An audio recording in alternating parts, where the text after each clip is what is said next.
স্বাগত নিউজ 24 চট্টগ্রাম প্রতিদিনে আপনাদের সাথে আছি আমি মাহমুদুল হাসান। রমজানের আগেই চট্টগ্রামে নিত্যপণ্য সহ মাছ মাংসের দাম চড়া। 950 টাকা কেজিতে বিক্রি হচ্ছে গরুর মাংস, 210 টাকা কেজিতে বিক্রি হচ্ছে ব্রয়লার মুরগি। সোনালী মুরগি ও দেশি মুরগির দাম আরও বেশি হওয়ায় হতাশ ক্রেতারা। তবে কাজীর দেউরি ও চকবাজারে ক্রেতাদের সুবিধায় 250 গ্রাম ওজনেও বিক্রি হচ্ছে গরুর মাংস। 300 থেকে 400 টাকা কেজিতে বিক্রি হচ্ছে রুই, কাতল, কালিবাউস ও মৃগেল মাছ। আর 1500 থেকে 2000 টাকায় বিক্রি হচ্ছে লাক্ষা মাছ। রতন দাসের ছবিতে চট্টগ্রাম থেকে আরও জানাচ্ছেন নয়ন বুড়াজয়। 2 সপ্তাহ পর পবিত্র রমজান, তাই শবে বরাত থেকে চট্টগ্রামের বাজারে মাছ মাংসের চাহিদা বেড়ে যাওয়ায় বিক্রেতারা হাতিয়ে নিচ্ছে বেশি মূল্য। ক্রেতাদের আকর্ষণ বাড়াতে বাজারে ঝুলিয়ে রাখা হয়েছে গরু মাংস। 950 টাকা কেজিতে মিলছে 1 কেজি গরু মাংস। হাড় বেশি মাংস কম এমন হলে গুনতে হচ্ছে 750 টাকা কেজি। তাই গরু মাংস দেখে লোভ লাগলেও সাধ্যের মধ্যে নেই নিম্ন আয়ের মানুষের। সাধ্যের মধ্যে তো গরুর মাংস নাই, আমরা কিভাবে খাবো? আমরা তো মিন্নত করে আমরা গরু খাইতে পারি না স্যার। আগে তো আমরা 1000 টাকা করে নিতাম, 1150 করে নিচ্ছে।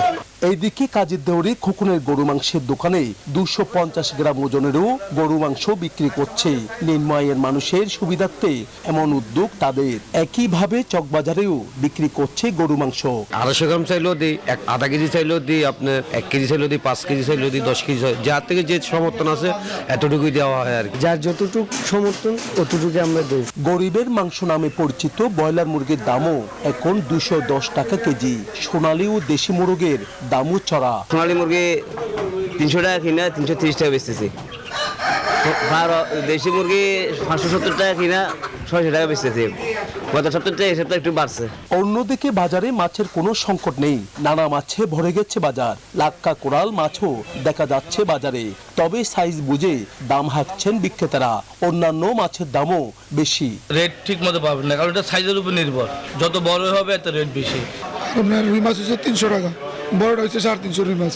চিংড়ি মাছ বড়টা 1000। সবার একই ধরনের রেট থাকে এবং ওই রেটেই আমাদের থেকে কিনতে হয়। নাগালের বাইরে নাই, অবশ্যই নেই।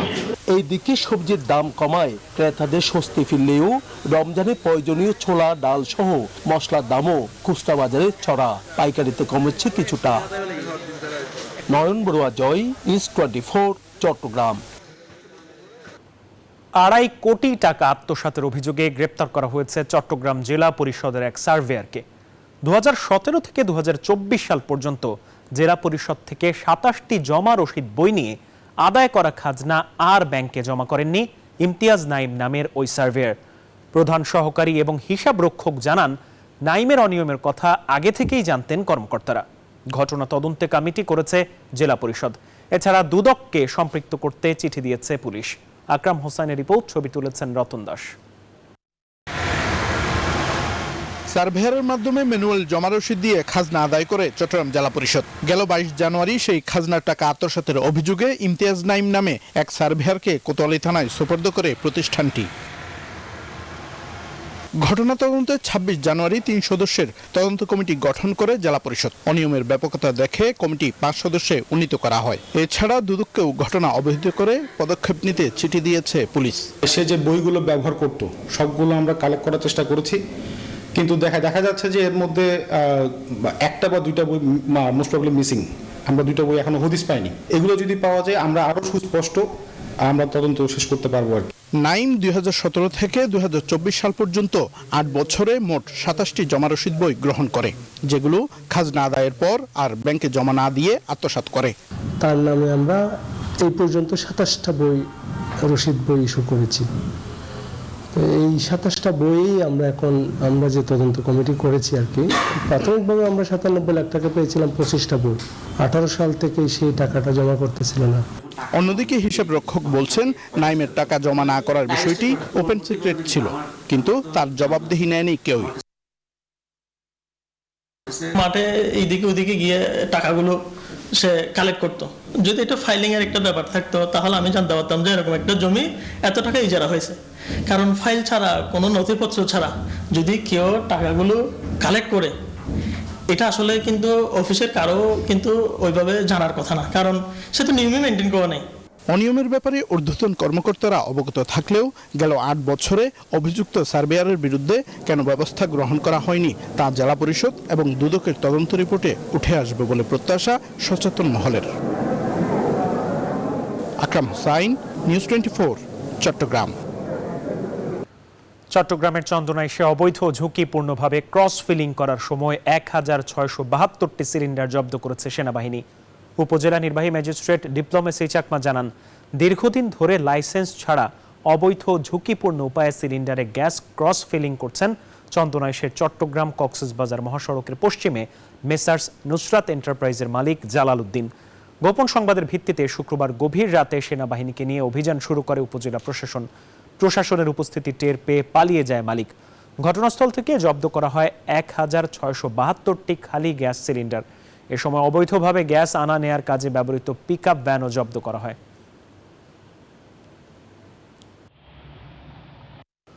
চট্টগ্রামে জমে উঠেছে বইমেলা। ছেলে মেয়েদের নিয়ে মেলা দেখতে এসেছেন অভিভাবকরাও। এ বিষয়ে আরো জানাতে চট্টগ্রাম থেকে যুক্ত হচ্ছেন সহকর্মী নয়ন বড়ুয়া জয়। জয়, বইমেলায় কোন ধরনের দর্শনার্থী বেশি আসছেন আর তাদের আগ্রহ আসলে কোন বইগুলোর প্রতি বেশি এবার?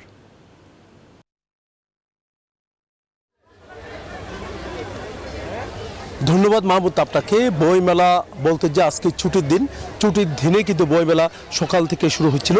তো আমরা দেখছি দর্শনার্থীদের ভিড় কিন্তু অনেক বেশি দেখতে পাচ্ছেন। বিভিন্ন লেখকের বই আছে। তো এখানে দর্শনার্থী যেহেতু সন্ধ্যা নামছে, আমরা দেখছি দর্শনার্থীদের ভিড় আরও বেড়েছে। তো বিকাল থেকে এমনি দর্শনার্থীদের ভিড় থাকে।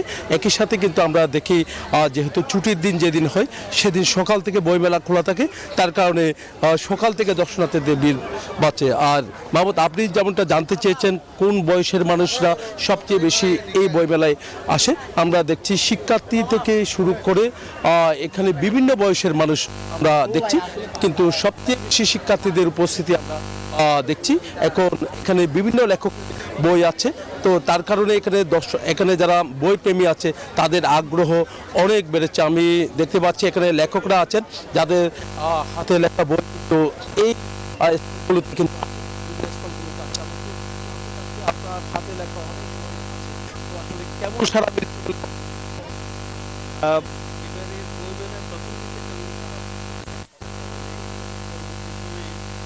সপ্তাহ পরে কিন্তু বইমেলা জমে উঠেছে। বিশেষত গতকাল যখন ফাগুনের প্রথম দিন ছিল, ওই প্রথম দিনেই কিন্তু বইমেলা জমজমাট হয়ে উঠেছে, বই বিক্রি ভালো হয়েছে। আজকে কিন্তু বই ভালো বিক্রি হচ্ছে। আমরা দেখছি আমাদের এই শৈলী প্রকাশন থেকে প্রায় 50টা বই প্রকাশের কথা, 40টা বই চলে এসছে, আরও 10টা বই আসবে। কিন্তু বই তো ভালোই যাচ্ছে, আমাদের লেখকরাও খুব খুশি, পাঠকরাও খুশি, বই পেয়ে ভালো লাগছে। এটা আমরা আরো কয়েকজনের সাথে একটু কথা বলবো যারা বই নিতে এসেছেন, বই দেখতে এসেছেন। আপনার সাথে একটু জানতে চাচ্ছি, বই মেলা এসেছেন, আপনাদের পছন্দের বই কি আসলে পাচ্ছেন কিনা? অবশ্যই হ্যাঁ পাচ্ছি। মেলা আসলে অনেক ভালো লাগছে, এখানে অনেক জমজমাট। বিশেষ করে এটা শুধু বই মেলা না, এটা কবি সাহিত্যে একটা মিলন মেলা। তো আমরা তো অন্য সময় আসতে পারি না, পেশাগত কারণে বন্ধের দিন আসার চেষ্টা করি, সবাই মিলিত হয়ে একসাথে আড্ডা দিই, এই আর কি। মাহমুদ, বুঝতে পেরেছেন এখানে যারা বই নিতে এসেছেন তারা বলছেন আসলে বই মেলা না, এটি সাহিত্যিকদের মিলন মেলা, আসলে মিলন মেলায় পরিণত হয়েছে। আমরা আরো কয়েকজনের সাথে একটু কথা বলতে চাচ্ছি। খুব ভালো লাগছে। নিয়েছি লিপি বড়ুয়ার ভুতুরে বাড়ি, ও বইটা আমার খুব ভালো লেগেছে।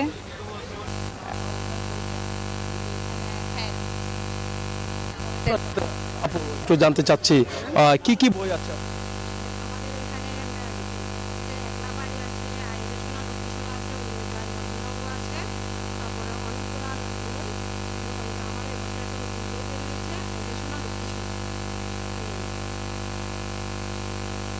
বুঝতে পেরেছেন, আমরা কোন ধরে দেখানোর চেষ্টা করছি, বইমেলা দেখানোর চেষ্টা করছি।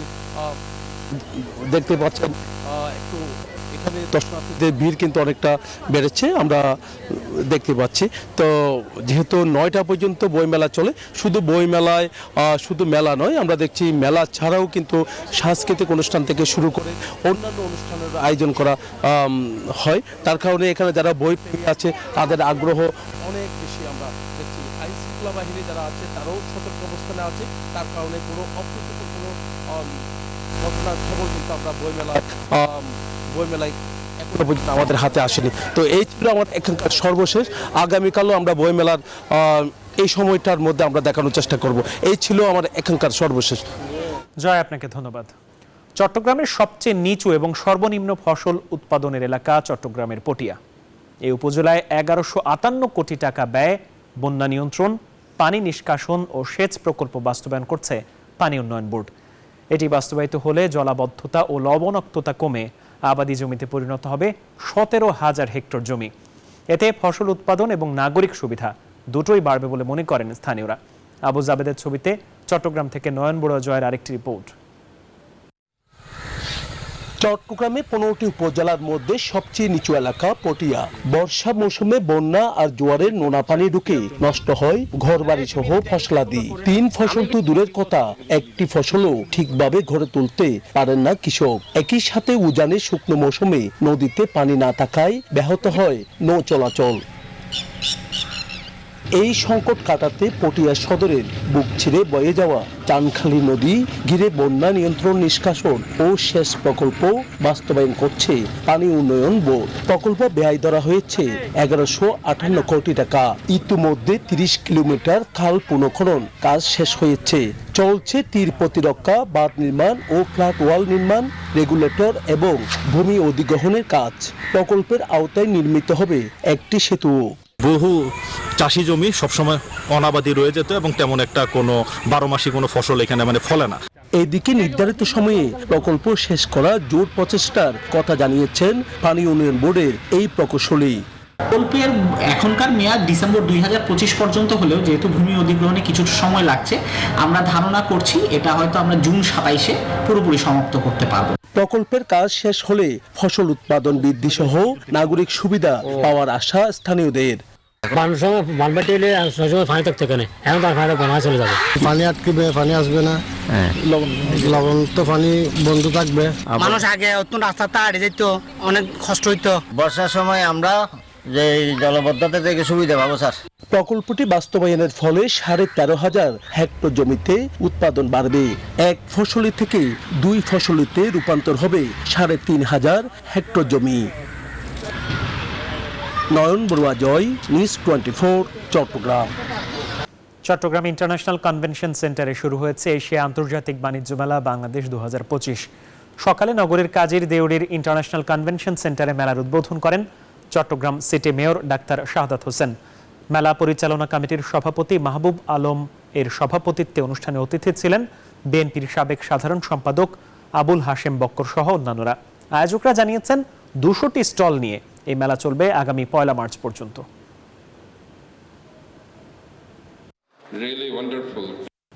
ইসলামী যুব আন্দোলন বাংলাদেশ চট্টগ্রাম মহানগরে যুব সম্মেলন অনুষ্ঠিত হয়েছে।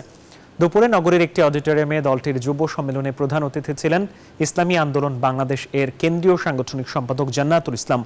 বিশেষ অতিথি ছিলেন আন্তর্জাতিক বিষয়ক সম্পাদক ডক্টর বেলাল নূর আজিজি। এতে সভাপতিত্ব করেন যুব আন্দোলন চট্টগ্রাম মহানগরের সভাপতি আল মিজান মোহাম্মদ নোহেল।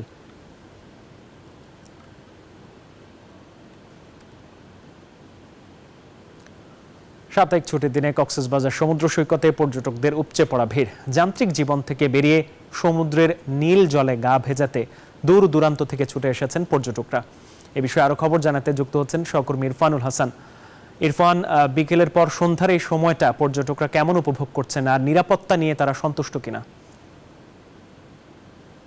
ধন্যবাদ হাসান, আপনাকে ধন্যবাদ। ফাগুনের দিন সবে শুরু হলো। মোটামুটি এই দিনে কক্সবাজারে মোটামুটি অনেক পর্যটক ঘুরতে এসেছেন। গতকালকে সাপ্তাহিক ছুটির দিন 14 ফেব্রুয়ারি, ফাগুনের প্রথম দিন, সব মিলিয়ে বেশ পরিমাণ পর্যটক কিন্তু কক্সবাজারে ঘুরতে এসেছিল। তারা আজকে সাপ্তাহিক ছুটির দিন শনিবার, এই সাপ্তাহিক ছুটির দিনে কক্সবাজার সৈকতে বলা যায় সবকটি পয়েন্ট, শুধুমাত্র আমি এখন যে পয়েন্টটা আছি সৈকতের লাবণী পয়েন্ট, সবকটি পয়েন্টে আজকে পর্যটকে বেশ মুখর রয়েছে। তবে কক্সবাজারে এবারে যে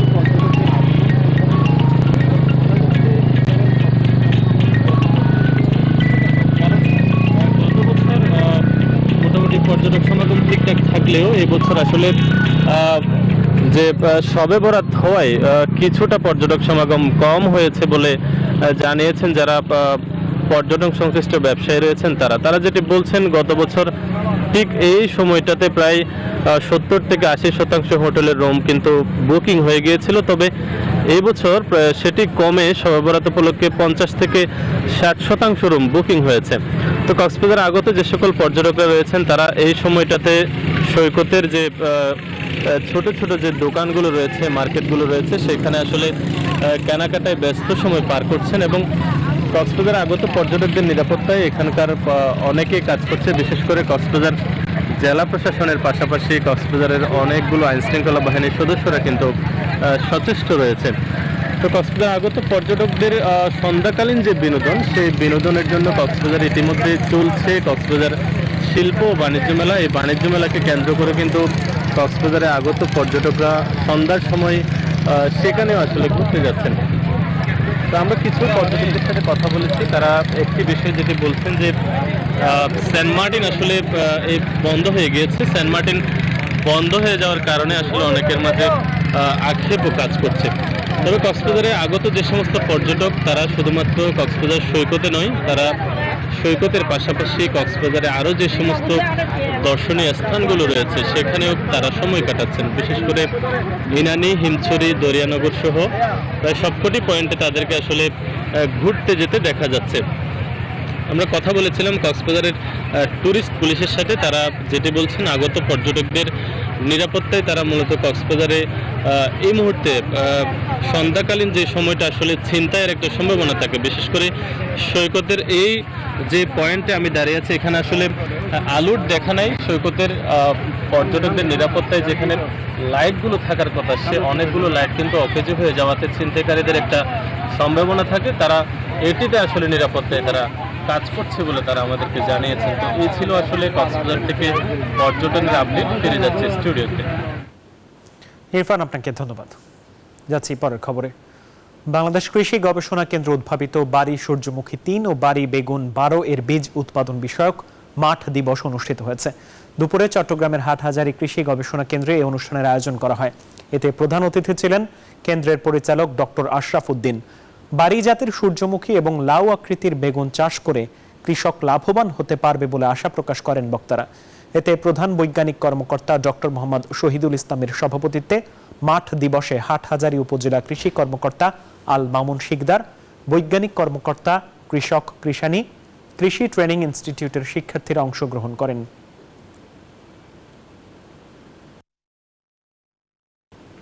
এই ছিল নিউজ 24 চট্টগ্রাম প্রতিদিনে। আরও সংবাদ ও বিশ্লেষণ জানতে ভিজিট করুন news24bd.tv। ধন্যবাদ সবাইকে।